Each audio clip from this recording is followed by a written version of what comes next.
하나님의 말씀을 보도록 하겠습니다. 베드로전서 1장 13절부터 16절에 있는 말씀. 베드로전서 1장 13절부터 16절에 있는 말씀을 함께 합독하도록 하겠습니다. 1장 13절부터 16절 시작. 그러므로 너희 마음에 항의를 베풀고 근신하여 예수 그리스도께서 나타나실 때에 너희에게 가져다 주신 은혜를 온전히 받을지어다. 너희가 순종하는 자식처럼 저주에 알지 못하는 데에 따르던 너희 사역을 본받지 말고 오직 너희를 부르신 거룩한 이처럼 너희도 모든 행실에 거룩한 자가 되라. 기록되었을 때 내가 거룩하니 너희도 거룩할지어다 하셨느니라. 아멘. 할렐루야. 아멘. 거룩하자. 우리 세 번만 외치도록 하겠습니다. 시작. 거룩하자. 거룩하자. 거룩하자. 할렐루야. 아멘. 우리는 하나님을 믿기로 작정한 사람입니다. 이 세상에 무수한 종교가 있지만 우리는 그 모든 종교를 뒤로하고 우리는 기독교라고 하는 즉 하나님을 믿는 믿음을 갖고자 합니다. 근데 기왕 우리가 하나님을 믿는다고 한다면 어떤 사람이 되냐? 멋지게 믿는 사람, 최고의 신앙을 가질 수 있는 그런 사람이 되어야 됩니다. 무슨 일을 하든지 간에 그 속에서 무엇이 되고자 해야 되냐? 최고가 되고자 해야 됩니다. 우리나라 그 속담 중에 그런 얘기 있어요. 가만히 있으면 중간이라도 간다라는 그러한 것이 있습니다. 근데 참 이 속담은 굉장히 안 좋은 것 같아요.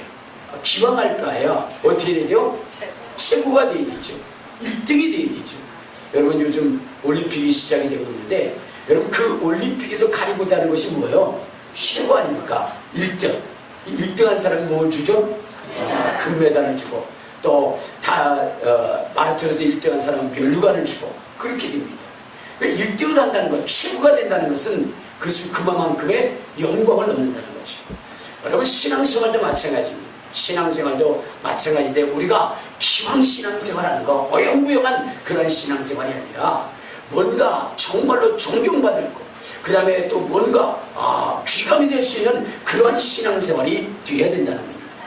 성경에 기록된 그 무수한 사람들, 그 사람들이 왜 기록되어졌느냐? 그것은 그들이 정말로 칭찬받을 만한 그러한 신앙생활을 했기 때문입니다. 우리도 기왕 신앙생활하는 거 어떻게 해야 돼요? 예, 그렇죠. 최고의 신앙생활, 칭찬받는 그러한 신앙생활을 해야 되는 것입니다. 아멘. 그렇게 칭찬받게 되면 하나님이 어떻게 하시냐? 우리에게 복 주시고 복 주셔서 우리를 형통케 하기 때문에 그렇습니다. 자, 그러면 여러분 우리가 최고의 신앙생활을 하려면 최고의 신앙생활이 되는 길은 무엇일까? 그것은 다른 것이 아니에요. 자, 누구의 뜻을 잘할 때에 최고의 신앙생활을 한다고 얘기할 수 있겠습니까? 그렇죠. 하나님입니다. 우리가 누구를 믿는 거예요? 하나님을 믿는 거 아닙니까? 그렇다고 한다면 여러분 우리가 최고의 신앙생활을 하는 것은 하나님의 뜻을 알고 하나님의 뜻대로 신앙생활하는 거예요. 아멘. 알겠습니까? 아멘. 여러분 이 성경에 보면은 사울 왕이라고 하는 왕이 있었어요. 근데 그 사울 왕이 정말로 젊었을 때는 하나님의 뜻대로 잘 행동했습니다. 그래서 하나님의 마음에 들어가지고 그를 왕으로 세웠어요. 그런데 그가 왕이 된 다음에 얼마 안 있어서 하나님은 그를 버리시기로 작정을 했습니다. 그 이유가 무엇이냐면 바로 하나님의 뜻을 거부하고 거역했기 때문입니다.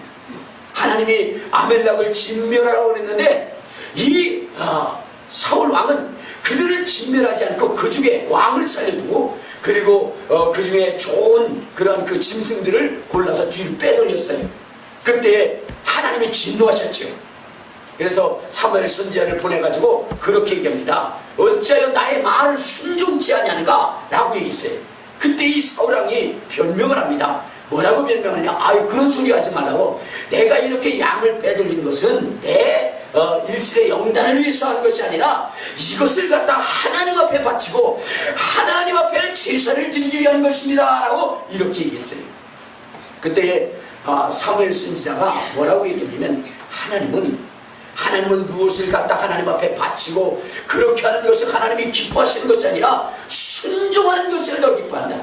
하나님 앞에 제사하는 것보다 하나님의 말씀대로 순종하는 것을 하나님이 더 기뻐하신다. 하나님의 뜻이 이것이라고 하면서 결국은 그 사울이 버림을 받고 하나님의 뜻에 합한 자 다윗이라고 하는 사람이 이스라엘의 왕이 되어서 그래서 이스라엘을 통치하는 그러한 영예를 누리게 됩니다. 사랑하는 여러분, 오늘 우리가 신앙생활 잘하기 위해서는 어떻게 되느냐? 누구의 뜻대로 해야 돼요? 저 하나님의 뜻대로 해야 되는 것입니다. 그러면 하나님의 뜻이 무엇인가를 우리가 알아야 될 거 아니에요.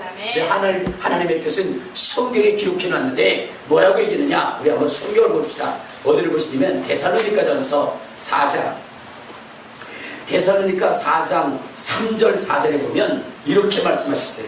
3절 4절. 자, 시작. 하나님의 뜻은 이것이니 너희의 거룩함이라 곧 음란을 버리고 각각 거룩함과 존귀함으로써 자기의 아내 대할 줄을 알고 라고 있어요. 자, 여기 보니까 하나님의 뜻이 무엇이라고 했어야 거룩해야 된다. 다시 한번, 하나님의 뜻은 무엇이라고요? 그렇죠, 거룩해야 된다는 겁니다. 그러니까 예수를 믿으면서 우리가 추구해야 되는 것, 목표해야 되는 것은 뭐냐면 거룩함입니다. 거룩함. 하나님이 우리를 부르신 이유도 무엇 때문에 부르셨냐? 거룩하게 하기 위해서 부르신 것입니다. 우리 7절을 한번 봐요. 7절, 8절. 자, 시작. 하나님이 우리를 부르시면 부정하게 하심이 아니요 거룩하게 하시니 그러므로 저버린 자는 사람을 저버림이 아니요 너희에게 그의 성령을 주신 하나님을 저버림이라. 그러니까 하나님이 우리를 부르시고 우리를 택하시고 우리를 세우신 이유도 무엇 때문이냐? 우리를 거룩하게 하기입니다. 할렐루야.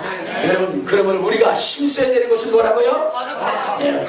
거룩하게를 힘써야 됩니다. 자, 내 평생에 거룩하게 힘쓰리라. 시작. 내 평생에 거룩하게 힘쓰리라. 내 평생에 거룩하게 힘쓰리라. 내 평생에 거룩하게 힘쓰리라. 할렐루야.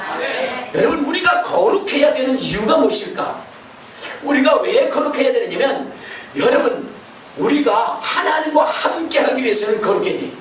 하나님은요, 우리에게 복 주시기를 원하시는 분이십니다. 하나님은 어떤 분이시라고요? 그러니까 여러분, 우리가 하나님의 복으로 행복하기를 원하시는 것입니다. 여러분, 야베스라고 하는 사람이 하나님 앞에 기도했습니다. 하나님, 내게 복에 복을 더하시고 지경에 지경을 넓혀 주옵소서 할 때에 하나님께서 그의 소원을 들어주셔서 그에게 복 주시고 그의 지경을 넓혀 주셨다라고 있어요. 자, 그런데 이것은 누구의 뜻이냐면 하나님의 뜻입니다. 하나님은 우리가 병들기를 원치 않습니다. 하나님은 우리가 가난하기를 원치 않습니다. 하나님은 우리가 찌질이도 아주 그냥 찌질이 같은 그러한 인생을 살기를 원치 않아요. 하나님은 복 있는 인생, 형통한 인생, 거룩한 인생, 존귀한 인생이 되기를 우리 주님은 원하신다는 겁니다. 할렐루야. 할렐루야. 또한 복 주시기를 우리 주님은 원하신다는 것입니다. 우리 한번 성경을 봅시다.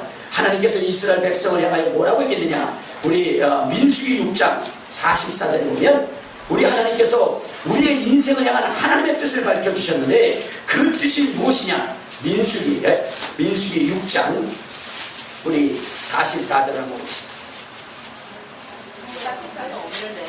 네? 없는데요? 민수기 6장 네, 27절까지 22절부터입니다. 죄송합니다. 자, 22절부터. 자, 우리 어디까지? 26절까지. 자, 시작. 여호와께서 모세에게 말씀하여 이르시되 아론과 그의 아들에게 말하여 이르기를 너희는 이스라엘 자손을 위하여 이렇게 축복하라. 여호와는 내게 복을 주시고 너를 지키시기를 원하시며 여호와는 그의 얼굴을 내게 비추사 은혜 베푸시기를 원하시며 여호와는 그의 얼굴을 내게 향하여 드사 평강 주시기를 원하노라 할지니라. 자, 여기 보면은 하나님은 우리를 향하여 원하시는 것이 있는데 그 첫째가 뭐냐? 복 주시기를 원하신다는 거예요. 여러분, 우리 인생이 가장 원하는 것이 뭐예요? 복이죠?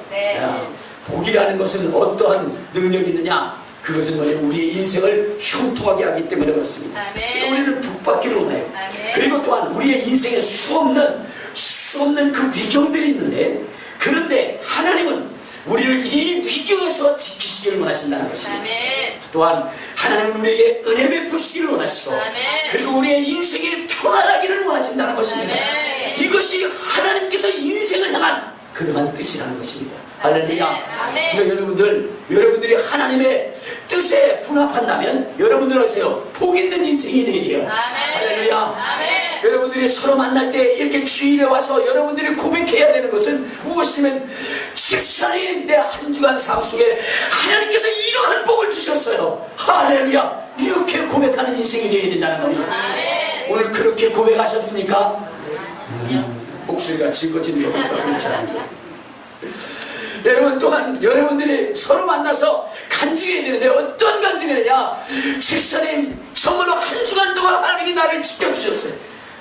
수없는 위경 가운데 나를 고치시고 치료하시고 회복하실 뿐만 아니라 나를 지켜주셨어요. 할렐루야. 아멘. 할렐루야. 아멘. 그러면 주님을 찬양할 수 있는 이러한 인생이 되어야 된다는 것입니다. 아멘. 그리고 나는 한 주간 동안 너무나 행복했어요. 너무나 평안했어요. 그렇게 고백할 수 있어야 돼요. 아멘. 근데 여러분의 한 주간은 그랬습니까? 복 있는 인생이었습니까? 여러분 한 주간은 하나님이 지켜주는 인생이었습니까? 여러분의 한 주간은 정말로 평강과 위로와 축복과 은혜가 있는 그러한 한 주간이었습니까? 아니면 한 주간은 벌벌 떨었어요. 너무나 힘들고 어려웠어요. 왜 되는 일이 없었는지 너무나 고통스러웠어요. 죽을 뻔했어요. 뭐 이런 고백을 하십니까? 여러분, 하나님의 뜻을 알고 하나님의 정말로 원함을 안다고 한다면 우리 속에 이러한 정말로 하나님의 복을 받았습니다. 하나님이 나를 지켰습니다. 나를 평화롭게 하셨습니다. 나는 너무나 행복했습니다. 나는 그러한 고백의 연속적인 삶을 살기를 주님의 이름으로 축원합니다. 주님의 이름으로 축원합니다. 자, 그러면 이러한 이 삶을 살게 하기 위해서는 우리는 어떻게 해야 되느냐 하는 거지요. 그것이 바로 뭐냐면 하나님이 함께해야 된다는 것입니다. 하나님이 함께할 때 이러한 복 있는 삶, 이러한 형통한 삶을 살 수 있게 된다는 것입니다. 아멘. 여러분, 성경에 보면 아브라함이라고 하는 사람이 있어요. 근데 이 아브라함이라고 하는 사람은 엄청난 그런 축복을 받은 사람이죠. 우리 한번 창세기 12장, 창세기 12장 1절부터 4절에 보면 이런 말씀이 있습니다. 1절부터 4절. 자, 시작. 여호와께서 아브라함에게 이르시되 너는 너의 고향과 친척과 아버지의 집을 떠나 내가 너에게 보여줄 땅으로 가라. 내가 너를 큰 민족을 이루고 내게 복을 주어 내 이름을 창대하게 하니 너는 복이 될지라. 너를 축복하는 자에게는 내가 복을 내리고 너를 저주하는 자에게는 내가 저주하니 땅의 모든 족속이 너를 만나마 복을 얻을 것이라 하신지라. 이에 아브라함이 여호와의 말씀을 따라갔고 롯도 그와 함께 아브라함이 하란을 떠날 때에 75세였더라. 자, 여러분, 이 아브라함이라고 하는 사람에게 하나님이 약속하신 것이 있어요. 그것은 뭐냐면 내가 너를 복주고 복줄 것이다. 내가 너를 형통케 하고 형통케 할 것이다. 그렇게 하나님이 약속을 하셨어요. 부유케 하고 건강케 하고 그 다음에 정말로 뭐냐면은 창성하게 하는 그러한 역사를 우리 주님께서 하시겠다라고 했습니다. 근데 그때의 나이가 몇이냐? 75세였다는 얘기예요. 75세의 나이. 여러분, 하나님의 위대하신 역사를 여러분 정말로 인정하는 여러분 되시기를 주님의 이름으로 축원합니다. 하나님의 그 전능하신 능력을 여러분 체험하시기를 주님의 이름으로 축원합니다. 자, 여러분, 이 아브라함이라고 하는 사람이 75세에 자기의 본토 친척 아비집을 떠납니다. 아무것도 가지지 않고 호혈간신으로 그는 떠납니다. 물론 롯이라고 하는 조카를 데리고 떠나기는 해요. 그런데 여러분, 네가 떠날 때 이웃집으로 이웃마을로 떠난 것이 아니라 정말로 이억만리 땅 머나먼 이국으로 간 겁니다. 자기의 고향을 떠나 자기의 나라를 떠나 그래서 저 멀리 이억만리 이국 땅에 거기서 안착하게 됩니다. 그런데 그 속에서 이 아브라함이라고 하는 사람은 불과 몇 년 만에 얼마만큼의 그 축복을 받느냐. 우리 창세기 13장 2절을 한번 봐요. 2절. 자, 2절에 보면 이런 말씀이 있어요. 자, 시작. 아브라함에게 가축과 은과 금이 풍성하였더라. 자, 여기 보니까 아브라함에게 뭐가 풍부했다고요? 가축과 은과 금이 풍부하였더라. 그랬어요.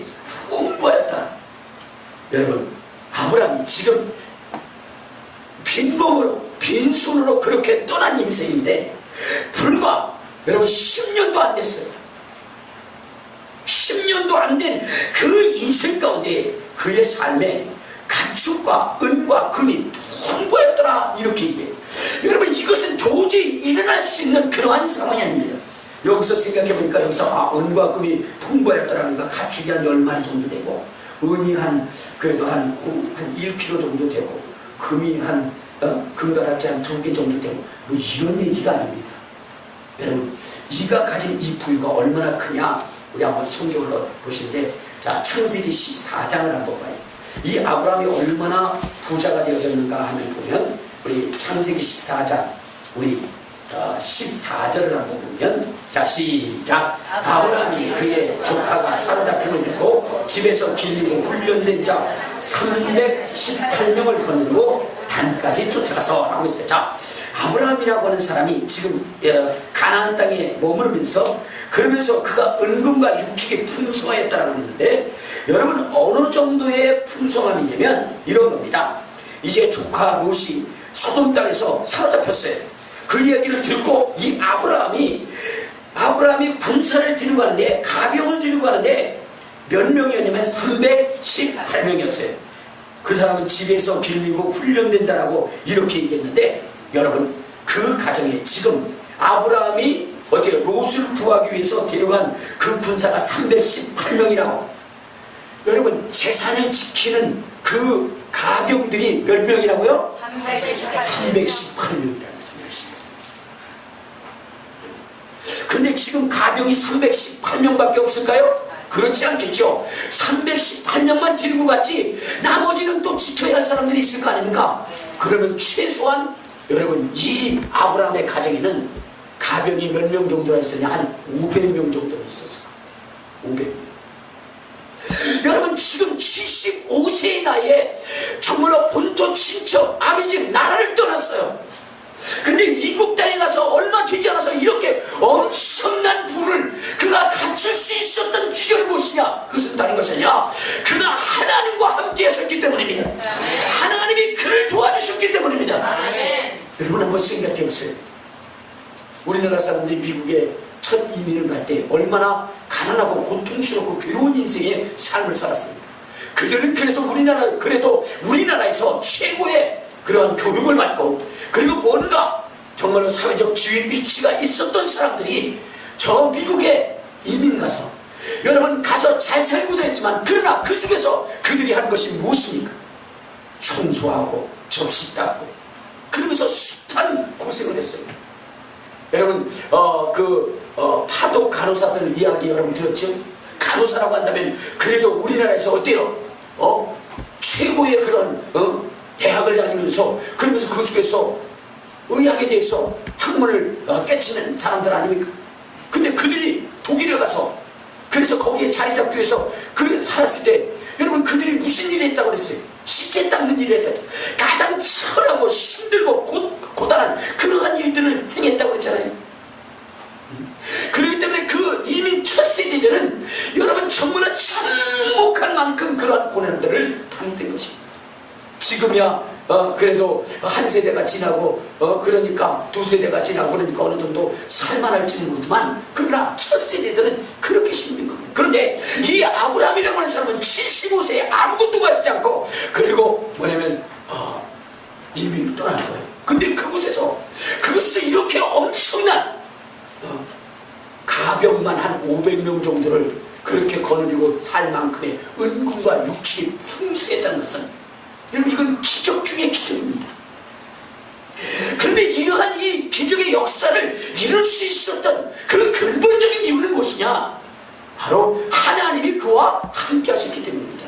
어떤 하나님이 그와 함께 하셨느냐? 우리 창세기 17장을 한번 봐요. 창세기 17장.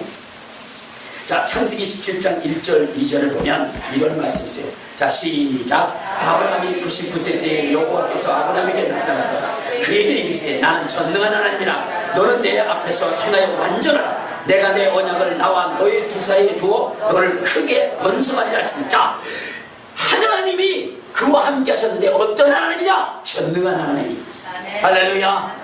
아브라함과 함께 하셨던 하나님 어떤 하나님? 그렇죠. 역사하시고 전능하신 하나님이 그와 함께 하셨기 때문에, 그러기 때문에 이러한 기적과 이적과 능력과 표적과 풍부함이 그에게 나타날 수 있었다는 것입니다. 할렐루야. 하나님은 전능하신 하나님으로서 없는 것을 있는 것 같이 죽은 자를 산 자처럼 부르시는 이가 누구냐? 하나님이신 것입니다. 할렐루야. 할렐루야. 하나님이 함께 하시면 기적이 일어나는 거예요.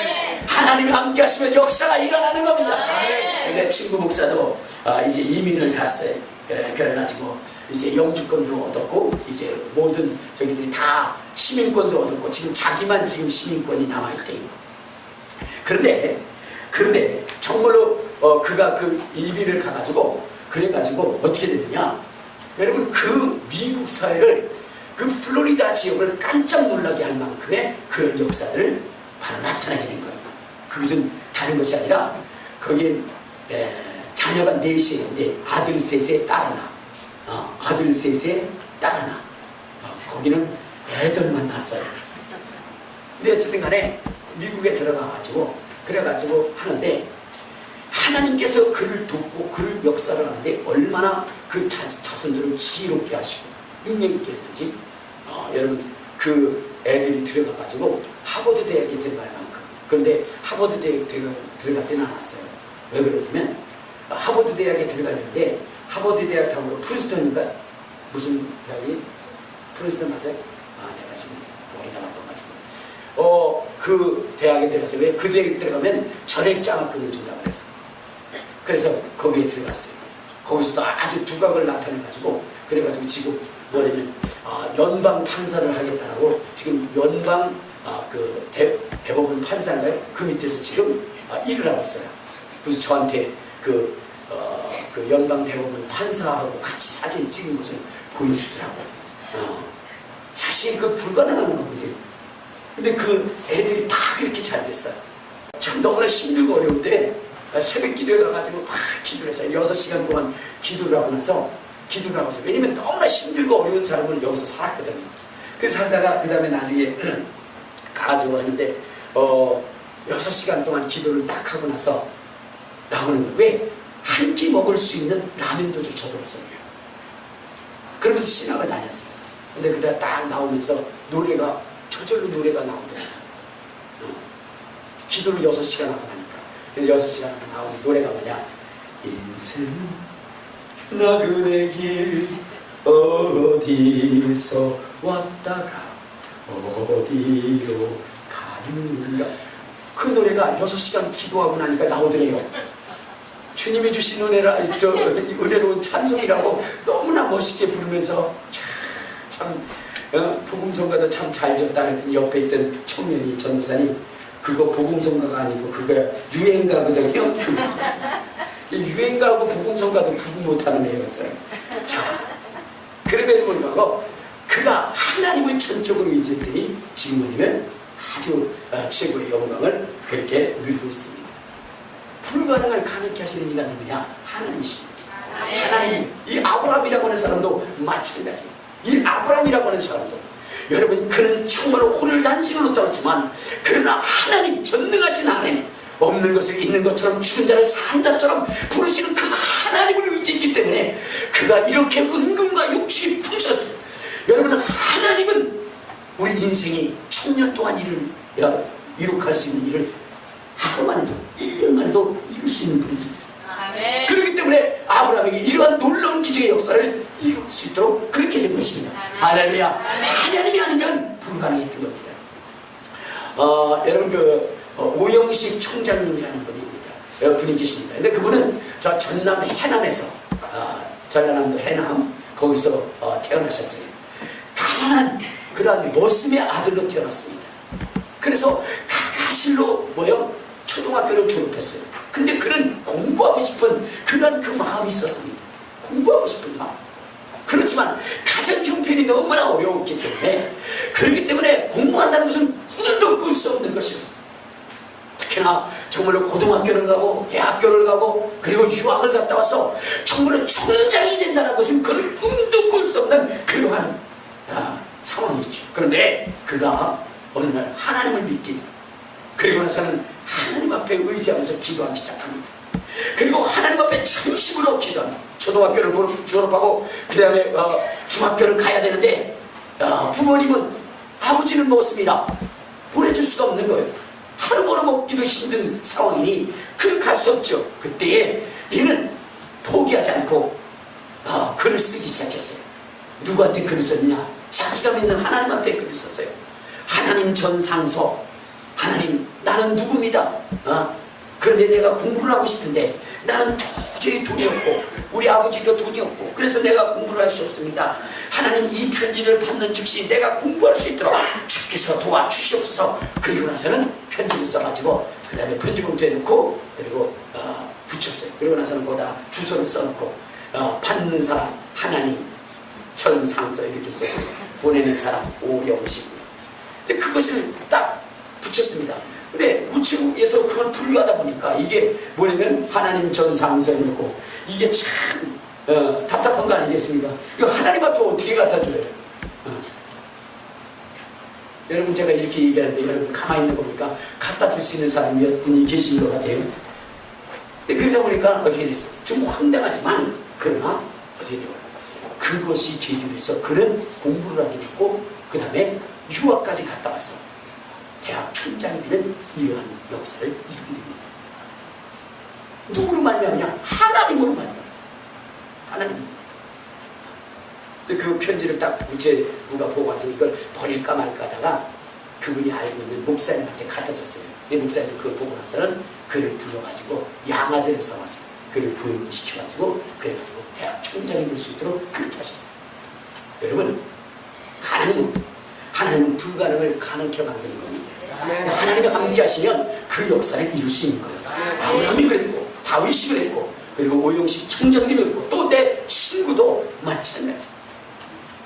하나님이 함께 하시면 다 가는 거예요.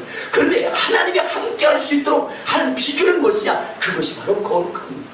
성경이 우리에게 거룩하라 말씀하신 것은 다른 것이 아니라 하나님이 우리와 함께하기 위해서 하나님이 나와 함께하기 위해서 조건이 있다고 한다면 그것은 바로 거룩함입니다. 그래서 우리는 거룩하려고 힘써야 되는 것이고 하나님은 우리에게 계속적으로 거룩하라고 말씀하셨고 예수님도 이 땅에 오셔서 우리들에게 말씀하시기를 내가 거룩하니 너희도 거룩하라 이렇게 말씀하셨어요. 왜? 우리가 거룩하게 될 때 하나님이 나와 함께 하시기 때문에 나와 함께 하시는 하나님은 내 인생 가운데 기적과 이적과 능력과 표적과 증거를 나타내기 때문입니다. 할렐루야. 여러분들이 병들었습니까? 하나님과 함께 하세요. 그러면 하나님은 반드시 여러분들을 치료하실 것입니다. 여러분 가난하십니까? 하나님이 함께 할 수 있도록 만드시길 바랍니다. 그러면 여러분 하나님께서는 여러분 놀라운 방법으로 여러분들을 부유케 하실 것입니다. 형통케 하실 것입니다. 그런데 조건이 있습니다. 그것은 바로 내가 거룩하게 된다는 것입니다. 내가 거룩하게 될 때 하나님이 나와 함께 하신다는 것입니다. 그래서 주님께서 뭐라 하냐? 우리 한번 레위기 11장 44절을 봐요. 제가 아까 이 구절하고 혼동을 했기 때문에 그렇습니다. 자, 레위기 11장 44절에 보면 이런 말씀이 있어요. 자, 시작. 나는 여호와 너희의 하나님이라. 내가 거룩하니 너희도 몸을 구별하여 거룩하게 하고 땅에 기는 짐승으로 말미암아 스스로 더럽히지 말라. 나는 너희의 하나님이 되려고 너희를 애굽 땅에서 인도해낸 여호와라. 내가 거룩하니 너희도 거룩하라 했어. 그러니까 여러분들 하나님이 우리를 향한 뜻은 무엇이냐? 거룩하라는 거예요. 왜? 거룩하게 될 때 하나님이 우리와 함께 하시기 때문입니다. 자, 그러면 여러분 우리가 거룩해야 되잖아요. 여러분 이스라엘 백성들은 거룩하기 위해서 여러분 그들은 뭐냐면 음식을 가리고 그 다음에 정말로 가야 할 자리와 가지 말아야 할 자리를 구별했습니다. 그리고 그들은 거해야 할 것과 또한 만져서는 안 될 것과 만질 것 이런 것들을 철저하게 그들은 구별했습니다. 그들은 구별했어요. 자, 그래 오늘 우리도 여러분 우리가 거룩하기 위해서는 우리는 어떻게 해야 되느냐? 어떻게 하면 거룩할 수 있느냐? 그것은 다른 것이 아니라 우리 한번 성경을 한번 봅시다. 어떻게 할 때 거룩해지느냐? 우리 디모데전서 4장을 한번 봅시다.